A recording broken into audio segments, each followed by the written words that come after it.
100 நாட்களில் விஜயோட ஆட்சிக்கு எத்தனை மதிப்பெண் கொடுப்பீங்க? மின்சார உயர்வு, மின்சார கட்டண உயர்வு தடாலடியாக ஏற்றிட்டாங்க.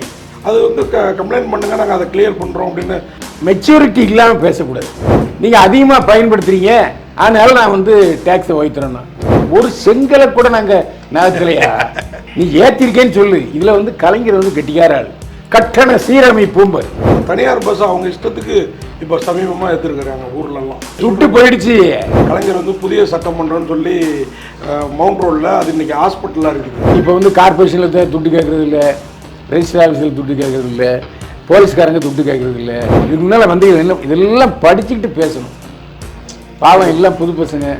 அதாவது சில அமைச்சர்கள் அதாவது ஓட்டுக்காக இல்லை இந்த முறை துண்டு பிடியெல்லாம் எம்எல்ஏ ஆகிட்டான். துண்டு பிடியெல்லாம் எப்படி 3 பேர் சேர்ந்து ஒரு பிடியை குடிப்பாங்க. டீ வந்து சிங்கிள் டீயை 3 பேர் குடிப்பாங்க. திமுகவும் பிடிக்கல, அண்ணா திமுகவும் பிடிக்கல, 2 பேரும் அரைச்சமாகவே அரைக்கிறாங்க அப்படிங்கிற ஒரு எண்ணத்தில் விஜயோட அரசியல் பலம் என்ன, பலவீனம் என்ன? போஸ்டரில் பார்த்தீங்கன்னா எந்த போஸ்டரில் சுதந்திர தின விழா போஸ்டரில் ஈவே ராமசாமி படத்தை போட்டிருக்காரு. இந்த முட்டாளும் சுதந்திர தின விழா போஸ்டரில் ஈவேர படத்தை போட மாட்டான். சுதந்திர தினத்தை அன்னைக்கு எல்லாரும் கருப்பு கொடி ஏற்றுக்கிட்டான்னு சொன்னவர் ராமசாமி. அதை எதிர்த்தவர் பேரங்க அண்ணா. திமுக இல்லை இல்லை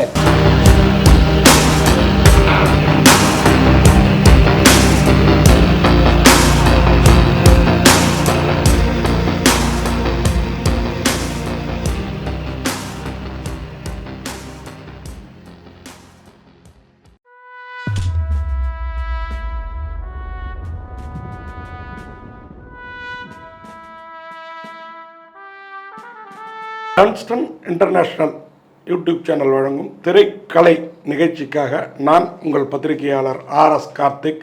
அண்ணா சீனியர் மோஸ்ட் பைல்வான் ரங்கநாத அண்ணனை வந்து ஒரு நேர்காணல், ஒரு கலந்துரையாடலும் வச்சுக்கலாம். அண்ணா வணக்கண்ணா. வணக்கம். என்னை வாழ வைத்துக் கொண்டிருக்கும் யூடியூப் சேனல் நேயர்களுக்கு நன்றியும் வணக்கமும். இது ஒரு புது சேனல், டான்ஸ்டன் ஃபிலிம் இன்டர்நேஷ்னல். இதை இயக்கி கொண்டிருப்பவர் லண்டனில் உள்ள தொழிலதிபர். அதாவது லண்டனில் உள்ள தொழிலதிபருக்கு இங்கே யூடியூப் சேனல் தொடங்கணுங்கிறதே பெரிய விஷயம். அதில் பத்திரிகையாளர் கார்த்திக் கேள்விக்கு நான் பதில் சொல்கிறேங்கிறது பெரிய சந்தோஷம். ஒன்றும் இல்லை, விஜய் வந்து உண்மையாக ஒரு நம்ம சினிமாவிலாம் காட்டுவாங்க. சினிமாவில் அப்படியே 2 சீனு 2 ஃபைட் எடுத்தோடனே டப்புன்னு முதல்வர் ஆகிடுவார். இன்றைக்கி உண்மையாகவே விஜய் முதல்வர் ஆகிட்டார். சினிமாவிலேருந்து இருந்த விஜயையும் இப்போ முதல்வராக இருக்கிற விஜயையும் எப்படி பார்க்குறீங்க நீங்கள்? இல்லை, பெருசாக ஒன்றும் எனக்கு வித்தியாசம் தெரியல. ஏன்னா இன்னும் அவர் முழுமையான அரசியல்வாதியாக மாறவில்லை. எதை வச்சு இப்படி சொல்கிறீங்க? அவர் டிஎம்மாக பேசுகிறதுலேருந்து தெரியுது, அதுமாதிரி பத்திரிகையாளரை சந்திக்க மறுப்பதிலிருந்து தெரிகிறது. அப்புறம் சின்ன விஷயம், அவர் வந்து முன்னாள் முதல்வர் கருணாநிதினு சொன்னார், உடனே ஒரு வருத்தம் தெரிவிக்கிறார். இதுக்கெல்லாம் எதுக்கு வருத்தம் தெரிவிக்கணும்?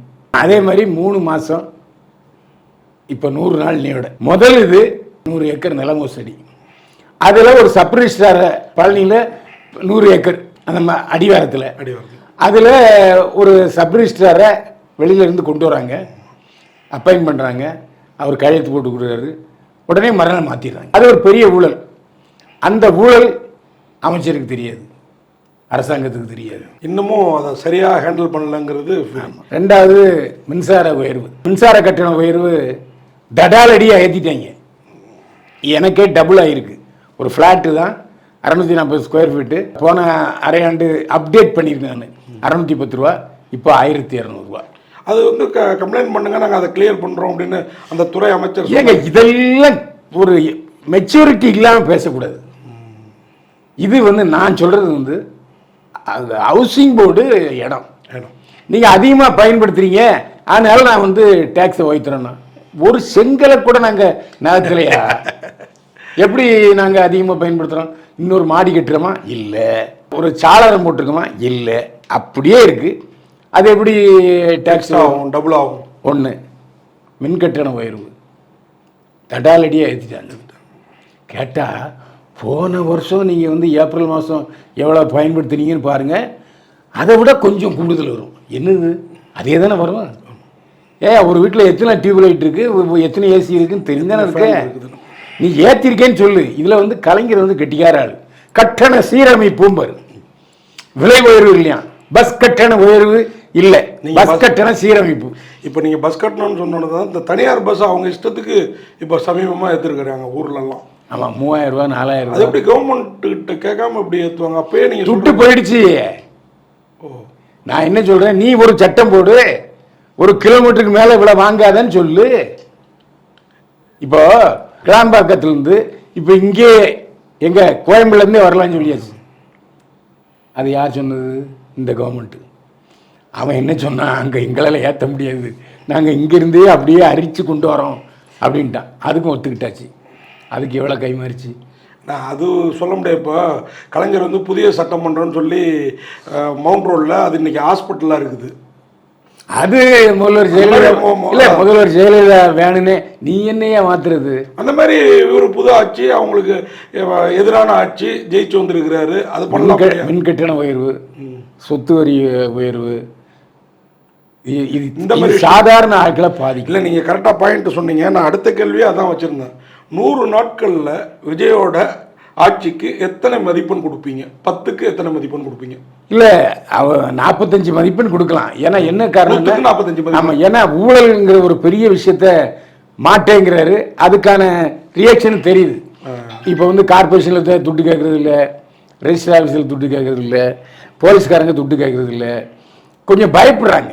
இந்த பயம் நிரந்தர பயம் ஆயிட்டுனா பிரச்சனை இல்லை. ஸோ அதுக்காக 45 மதிப்பெண் கொடுத்தே ஆகணும். 100க்கு 45னா அதே மாதிரி அமைச்சர்களும் வந்து ஒரு பயிற்சி முகாம் நடத்தணும் அவங்களுக்கு. அதாவது எப்படி பேசணும், எப்படி இன்னைக்கு என்ன மானிய கோரிக்கை வருது, இதுக்கு முன்னால் என்ன பேசியிருக்காங்க, இதுக்கு முன்னால் மந்திரிகள் என்ன, இதெல்லாம் படிச்சுக்கிட்டு பேசணும். பாவம் எல்லாம் புது பசங்க. இல்லை, இந்த டயத்தில் நேற்று அண்ணாமலை வந்து எழும்பூரில் வந்து ஒரு பெரிய கூட்டம் நடத்தினார். திரளான மக்கள் விஜய்க்கு கூடுற மாதிரியே கூடியிருந்தது. அப்போது வந்து அவர் வந்து சில அமைச்சர்கள் அவங்கெல்லாம் ஓட்டுக்கு காசு கொடுக்காம எம்எல்ஏ ஆகி அமைச்சர் ஆகிட்டாங்க, நாங்கள் ஓட்டுக்கு காசு கொடுத்துட்டு வந்தோம், எங்களுக்கு ஒரு 2% 3% கொடுங்க அப்படின்னு கேட்குறாங்க. அதான் நான் முதல்வர் விஜயோட கவனத்துக்கு கொண்டு போகிறேன்னு சொல்லியிருக்கிறாரு. அதை எப்படி பார்க்குறீங்க? இல்லை, என்ன கொண்டு போகிறாரு? அதாவது சில அமைச்சர்கள், அதாவது ஓட்டுக்காக இல்லை, இந்த முறை தேவைக்க வேட்பாளர்கள் 100க்கு 98% காசு கொடுக்கவே இல்லை. இன்னும் சொல்ல போனால் சட்டசபைக்கு நிறைய பேர் ஸ்லீப்பராக தான் வர்றாங்க. அது ஒரு பாராட்ட வேண்டிய விஷயம். எப்படின்னா, இப்போ முதலமைச்சராக முதல் தடவையாக எம்எல்ஏக்கள் வந்திருக்கலாம், துட்டு இல்லை, அவங்களுக்கு கார் கொடுக்குறோம், ஒரு உதவியாளர் கொடுக்குறோங்கிறது ஒரு நல்ல விஷயம். அது கொடுக்கணும். ஏன்னா அதாவது எம்ஜிஆர் முதல் தடவை வரும்போது துண்டு பிடிகள்லாம் எம்எல்ஏ ஆகிட்டான். துண்டு பிடிலாம் எப்படி 3 பேர் சேர்ந்து ஒரு பீடியை குடிப்பாங்க. டீ வந்து சிங்கிள் டீயை 3 பேர் குடிப்பாங்க. இப்படி தான் இருந்துச்சு. டீ கடை பெஞ்சு ஆரம்பித்ததே அதை வச்சு தான். அப்போ அந்த மாதிரி எம்ஜிஆருக்காக அதிமுகவில் காசு கொடுக்காம வந்தவங்க நிறைய பேர். எம்ஜிஆர் இப்போ ஓப்பனாக சொன்னார், திண்டுக்கல் தேர்தலில் நான் கூட இருக்கேன், நீங்கள் வாங்கிக்கிங்க, அது உங்கள் காசு, உங்கள் காசு உங்கள்கிட்ட வருது, ஆனால் ஓட்டு ரெட்டைலை போடுங்கன்னு சொன்னார், ஓப்பனாக சொன்னார். அதனால் அது மாதிரி இந்த இடம் அவங்க காசு கொடுக்காம ஜெயிச்சு பாராட்டுறது. அது அவருக்கு ஒரு பெரிய அலை இருந்தது. ஏன்னா திமுகவும் பிடிக்கல, திமுகவும் பிடிக்கல, 2 பேரும் அரைச்சமாகவே அரைக்கிறாங்க அப்படிங்கிற ஒரு எண்ணத்தில் மாற்று ஏற்பட தேவை. நீங்கள் இப்போ பேசுகிறப்போ 100க்கு 45 மதிப்பெண், அதை நான் கேட்டபடி 10க்கு 4.5 மதிப்பெண் கொடுத்துட்டீங்க. Just pass. ஆமாம், கிட்டத்தட்ட 50% நோக்கி ஒரு 5 பாயிண்ட் தான் கம்மி. அந்த நேரத்தில் விஜயோட அரசியல் பலம் என்ன, பலவீனம் என்ன அப்படின்னு, ஏன்னா நீங்கள் ஒரு அரசியல்லையும் சரி சினிமாவிலையும் சரி ஒரு நல்ல விமர்சகர், சரியான கருத்தை சொல்கிறவர், பிடிச்சவன் பிடிக்காதவன் பார்க்காம, அப்படிங்கிறப்ப உங்களுடைய நான் வந்து பத்திரிகையாளர் தான் விமர்சிக்கிறேன். அதாவது அவருடைய போஸ்டரில் பார்த்தீங்கன்னா, எந்த போஸ்டரில், சுதந்திர தின விழா போஸ்டரில் ஈவே ராமசாமி படத்தை போட்டிருக்காரு. எந்த முட்டாளும் சுதந்திர தின விழா போஸ்டரில் ஈவேரா படத்தை போட மாட்டான், திமுகன்னு தெரியும். ஏன்னா ஆகஸ்ட், அதாவது சுதந்திர தினத்தை அன்னைக்கு எல்லாரும் கருப்பு கொடி ஏற்றுக்கிட்டான்னு சொன்னவர் ராமசாமி. ஈவேரா அதை எதிர்த்தவர் பேரறிஞர் அண்ணா. திமுகவில் இல்லை சுதந்திரத்தை நாங்கள் வரவேற்கிறோம்னு சொன்னார். இவர் எதுக்கு ராமசாமி படத்தில் போட்டார்? அப்போ அதுலேருந்தே தெரியல, அரசியல் முதிர்ச்சி இல்லாதனால தான் இந்த மாதிரி, அந்த மாதிரிலாம் தப்பு பண்ணவே கூடாது. இந்த மாதிரி விஷயங்களை நீங்கள் பலவீனமாக பார்க்குறீங்க. பார்க்குறேன். ஆமாம், ஏன்னா சுதந்திர போராட்டத்தில் அதில் இருக்க மற்ற எல்லாரும் சுதந்திர போராட்டத்தில் வீரநாச்சியார்லாம் எதுக்கு நீ அதில் போய் வீராமசாமி போடுற? சரி, நீ எம்ஜிஆரை வந்து அடிக்கடி சொல்லிட்டே இருக்க, உன் படத்தில் கூட நான் நினைட்டாளுங்கிற. ஏப்பா இது வரைக்கும் எம்ஜிஆர் சிலைக்கு மாலை போட்டிருக்கியா? எம்ஜிஆர் சமாதிக்கு போயிருக்கியா? அவர் அது மட்டும் இல்லைன்னா சட்டமன்றத்தை சபாநாயகர், இன்னைக்கு இருக்கிற சபாநாயகர் நம்ம இன்னைக்கு தான் லைவ் பார்க்குறோம், ரொம்ப அழகாக நடத்துகிறாரு, ரொம்ப நேர்மையாக இருக்கிற மாதிரி தெரியுது. ரெண்டாவது அங்கேயே நீங்கள் எம்ஜிஆரை பற்றி சொல்கிறதுனால சொல்ல, அங்கேயே நிறைய புரட்சி தலைவர் பாடல் பாடி தான் அவர் சபையே நடத்திட்டு இருக்கிறாரு. சபையை நடத்துறது ஏசப்பா அந்த பைபிளை சொல்லி நடத்துகிறார், சும்மா எல்லாம் பேசக்கூடாது, தெரியாம அதுக்கு தான் நான் வந்து நான் இதை போட்டால் நீங்கள் அதை போடுவீங்கன்ட்டு. இல்லை, அவர் எம்ஜிஆர் ரசிகர். அதாவது ஜேசிடி பிரபாகரன் வந்து நான் அந்த கூட்டத்தில் பார்வையாளர் கலந்துக்கிட்டேன், பத்திரிகையாளர். புரட்சியில் எம்ஜிஆர் சொன்னார், எனக்கு ஒரு மகள் இருந்தால் அந்த மகளை ஜேசிடி பிரபாகரன் கட்டி கொடுப்பேன்னு சொன்னார். அப்போ எவ்வளோ, ஆமாம், எவ்வளோ பெரிய ஜென்டில்மேன். ஏன்னா ஆள் அவ்வளோ அழகாக இருப்பார், நல்ல தமிழ் பேசுகிறவர். ஆனால் அவர் சபையை இப்போ பைபிள் அவர் மட்டுமா முதல்வர் அன்னைக்கு வந்து மரிய வில்சன் அமைச்சர், மாண்புமிகு அமைச்சர் பேசுகிறப்போ, நான் ஒரு ட்ரூ கிறிஸ்டின், நான் இப்படி தான் பேசுவேன், எனக்கு தெரியும், எனக்கு பேச கற்றுக் கொடுக்காதீங்கன்னு ஒரு சண்டை போட்டார். அப்போ அவர் பேசுகிறாரு, நான் கிறிஸ்டின், கிறிஸ்து மதத்தை பின்பற்றுறவன்னு. சட்டசபையில் மதம் எதற்கு, மனிதம் தான் தேவை. அதை சபாநாயகரும் கண்டிக்கல, முதல்வர் விஜயும் அதை பற்றி கருத்து சொல்லலை. ஸோ நீங்கள் சொல்கிறது இப்போ எனக்கு உணர்றேன், பைபிளை சொல்லி சொல்கிறது வந்து ஒரு ஏன் அது எதிர்கட்சிகள் கேட்குறாங்க, ஏன் நானே கேட்குறேன். ஒரு நாள் நீ வந்து குரான்ல இருந்து ஒன்று சொல்லு, ஒரு நாள் பகவத்கீதையிலிருந்து சொல்லு, எதுக்கு மீனா பைபிளை மட்டும் சொல்லணும்னு அப்படியே அப்படியே முடிக்கிறீங்க? நீங்க என்ன சொல்றீங்க, மத ஜாதி சட்டம்னு சொல்றீங்களா இல்லையா? கண்டிப்பா. அப்போ ஏன் அப்படி இந்த கேள்வி வருதா இல்லையா? கண்டிப்பா. நீங்க சொல்றதை பார்த்தா எனக்கு அடுத்த கொஸ்டினும் அதோடய வருது, தொக்கி வருது. அதாவது விஜய் வந்து மீண்டும் முதல்வர் ஆகணும், மக்கள் தேர்ந்தெடுக்கணும் அப்படின்னா இந்த ஒரு விஷயத்துல மாறிக்கணும், விஜயும் விஜயோட அமைச்சரவையும் அப்படிங்கிற. சினிமாவில் ஜெயிக்கும் போதெல்லாம் விஜய் தளபதி, விஜய் தளபதி, விஜய் தளபதி, விஜய். முதல்வர் ஆன உடனே ஜோசப் விஜய். யார் எதுக்கு காது குத்துறீங்க? ஏன் விஜய்னு நாங்களாம் ஏற்றுக்க மாட்டோமா? இல்லை, என் கொஸ்டினுக்கு பார்த்தா பதில் நினைக்கிறேன். விஜய் வந்து இந்த விஷயத்துல மாறினா மீண்டும் முதல்வர் ஆகலாம். ஏன்னா இங்க பெரும்பான்மையான மக்கள் இந்துக்கள். அவளை எதுக்குங்க இந்த ஆகஸ்ட் 15ஆம் தேதி சமபந்தி போஜனம்னு ஜெயலலிதா ஆரம்பிச்சாங்க. அது அப்படியே மாண்புமிகு ஸ்டாலின் அவர்களும் தொடர்ந்தார். அப்படி இருக்கும்போது திருவான்மியூர் வரந்தீஸ்வரர் கோயிலுக்கு ஆகஸ்ட் 15ஆம் தேதி ஜோசப் விஜய் முதல்வர் வரதா இருந்துச்சு, வரல. ஏங்க அவர் கலர் கலராக பொட்டு வைக்கிறாரு, பொட்டு மாமான்னு முதல்வருக்கு பேர் இருக்கு, நீங்கள் என்னங்க இப்படி சொல்கிறீங்க? என்னண்ணா வரல, அவ்வளோதான். அன்னைக்கு கோயில் எந்த கோயிலுக்கும் முதல்வர் ஜோசப் விஜய் போகலை. ஏன் பாருங்க, நீங்கள் சொல்கிற பதிலெலாம் என்னோட அடுத்த கொஸ்டின் வந்துடுது. விஜய் ஒரு நல்ல முதலமைச்சராக வர்றதுக்கான வாய்ப்பு இருக்கா அதிகமாக, அல்லது சினிமா புகழை மட்டுமே நம்பி அரசியல்வாதியாக அவர் சீன் போட்டுட்ருக்காராங்கிற மாதிரி ஒரு கொஸ்டின் வச்சுருந்தேன். இப்போ நீங்கள் சொல்கிறது பார்த்தா பொட்டு வச்சுக்கிறது, கையில் கயிறு கட்டிக்கிறதெல்லாம் இந்துக்களை ஏமாத்தங்கிற மாதிரிலாம் இருக்குது. நீங்கள் சொல்கிறத பார்த்தா கோயிலுக்கு வரலங்க, இந்துக்களை ஏமாற்றலை, தொடர்ந்து நான் ஒரு கிறிஸ்தவனுங்கிறத வலியுறுத்திட்டு இருக்காரு. ரெண்டுக்கு வித்தியாசம் இருக்குது. நம்மளை கிறிஸ்துவரா மாற சொல்ல, அவர் கிறிஸ்துவங்கிறத அவர் கிறிஸ்துவ பண்ணிட்டே இருக்காரு, எஸ்டாப்ளிஷ் பண்ணிட்டு இருக்காரு. இன்னொரு விஷயம், அவர் வந்து சும்மா யார் சொல்லியோ ஐஏஎஸ் ஆஃபீஸர் ஐபிஎஸ் ஆஃபீஸரை மாற்றிக்கிட்டு இருக்காரு. ஆனால் அவங்கெல்லாம் இவருக்கு விசுவாசமாக இருக்காங்களாங்கிறது எப்படி தெரியுது?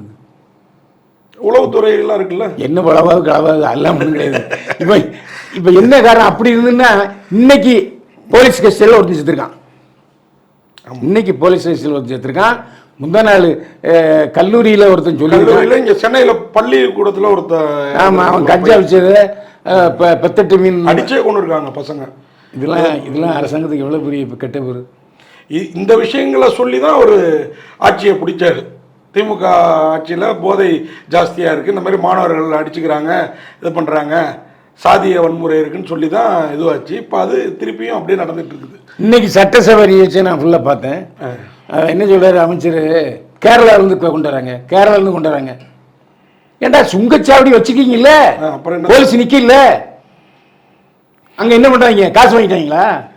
ஏங்க இதுக்கு முன்னாடி மாண்பு முதல்வர் ஸ்டாலின் இருந்தபோது எல்லாரும் சொன்னோம், இந்தமாதிரி அங்கேருந்து கழிவுலாம் கொண்டு போடுறாங்கயா அப்படின்ட்டு. அது சொன்ன உடனே நடவடிக்கை எடுத்து இப்போ கழிவு கொண்டு போடுறதில்ல, அதுக்கு பதிலாக இந்த பெத்தடமின்னு இல்லாமல் அனுப்பிட்டு இருக்கானுங்க. நீங்கள் சொல்கிறத பார்த்தா பத்திரிகையாளர்கள் சொன்ன உடனே ஸ்டாலின் ஏற்றுக்கிட்டாரு, இவர் பத்திரிகையாளர்களே சந்திக்க மறுக்கிறாரு, காதில் போட்டுக்கிறதும் இல்லைங்கிற மாதிரி இருக்குது. அதாவது ஜனநாயகம் என்ற நாற்காலியில் 4வது கால் பத்திரிகையாளர். அதை வந்து நான் என்ன சொல்கிறேன், இப்போ வந்து ஜெயலலிதா ஜெயலலிதா வந்து பத்திரிகையாளர்களை சந்திக்க மறுப்பாங்க. ஆனால் எல்லா பத்திரிகைகளையும் அவங்க படிப்பாங்க, எந்தெந்த பத்திரிகைகளெல்லாம் வந்திருக்கு அப்படிங்கிறத படிப்பாங்க. எனக்கு முதல்வர் விஜய் என்ன பத்திரிகை படிக்கிறாருங்கிறது எனக்கு தெரியல. அவங்க பத்திரிகை படிக்கிறத சட்டமன்றத்தில் பதிவு பண்ணுறாங்களே, திமுகவை காட்டிலும் பத்திரிகைகள் அதிகம் படிக்கிற மாதிரி. இதுக்கு முன்னால் நான் சட்டசபை நிருபராக இருந்தவன். இன்றைக்கு தினத்தந்தியில் இந்த செய்திகள் வந்து இருக்கிறது. முதல்ல புரட்சியில் சொல்லுவார், இந்த செய்தி தினமலரில் வந்திருக்கு சொல்லுவார். அப்படி எந்த அமைச்சரும் சொல்லுமே தெரியல. இல்லை, இதை சொல்கிறப்போ ஒரு விஷயம் எனக்கு, இந்த சுதந்திர தினத்தன்று விஜய் வந்து அவன் முதல்வராக பொறுப்பேற்றுட்டு இவ்வளோ நாள் இல்லாத ஊர்வலம் நடந்தது சுதந்திர தினம் அந்த கொடியேற்றுற நிகழ்வில். இப்போது சங்கீதா அவங்க வந்து இந்த டைவர்ஸை வந்து வாபஸ் வாங்கியிருக்கிறாங்க. இந்த டயத்தில் சங்கீதாவுக்கு அழைப்பு கொடுத்தாங்களா இல்லையா நமக்கு தெரியாது. ஆனால் அவங்களாம் அவங்க மகனும் வாரிசுகள் வரல. ஆனால் திரிஷா வந்து நடுநாயகமாக உட்காந்துருந்தார் அவங்க அப்பா அம்மாவோட, விஜயோட அப்பா அம்மா பெற்றோரோட. அதை எப்படி பார்க்குறீங்க நீங்கள்? ஒரு மனைவி இறங்கி வந்துட்டாங்க, தன் கணவர் முதல்வர் கொடுத்த விவாகரத்து கேஸை வந்து வாபஸ் வாங்கிட்டாங்க இந்த நேரத்தில். ஆனால் திரிஷாவை பற்றி யாராவது பேசுனா உடனடி அரஸ்டும் இதுவுமா இருக்குது. இதை எப்படி பார்க்குறீங்க? கொச்சையாக பேசக்கூடாது, பட் பேச்சு சுதந்திரம் கருத்து சுதந்திரம் உண்டு இல்லை. எப்போவுமே கொச்சையாக பேசுகிறோம் இல்லை. இல்லை உங்களை சொல்ல, மற்றவங்களை அரெஸ்ட் பண்ணதுக்கு அது ஒரு காரணம். நம்ம வந்து நியாயமான ஒரு கேள்வியை கேட்குறோம், நீங்கள் நியாயமாக ஒரு பதில் சொல்லுங்கள். ஏன்னா ஒரு மனைவி வந்து விவாகரத்தை திருப்பி வாபஸ் வாங்கிட்டாங்க. அப்படி இருக்கிறப்போ அவங்கள கூப்பிடல, திரிஷா வந்து நடுநாயகமாக பேரண்ட்ஸோட உட்காந்துருக்குறாங்க. அவங்க ரெண்டு கண்ணோட்டம் பார்க்குறேன். அவர் நடிகராக இருந்த வரைக்கும் விஜய் திரிஷாவோட கல்யாணத்துக்கு போனார், கோவாவுக்கு போனார், அதெல்லாம் வேறு விஷயம். முதல்வர் ஆனதுக்கப்புறம் மாண்புமிகு ஜோசப் விஜய் திரிஷாவை சந்திக்கலைங்கிறீங்களா? சந்திக்கவே இல்லை. அப்புறம் இப்போ எப்படி அழைப்பு இல்லாமலாம் அவங்க வந்து சுதந்திர தின விழாவில்? அதைத்தான் நான் சொல்கிறேன். நீண்ட நாள் சந்திக்கலை தோழி. சரி, இந்த அம்மாவே சொல்லியிருக்கலாம். சரி, நீ கொடியேற்றுறதை பார்க்கணுன்னு அழைப்பு கொடுத்துருக்காங்க. ஆனால் அழைப்பு கொடுத்து தான் வந்திருக்காங்க. அழைப்பும் கரெக்டாக எஸ் ஏ சந்திரசேகர் அவங்க இருக்கிற இடத்துல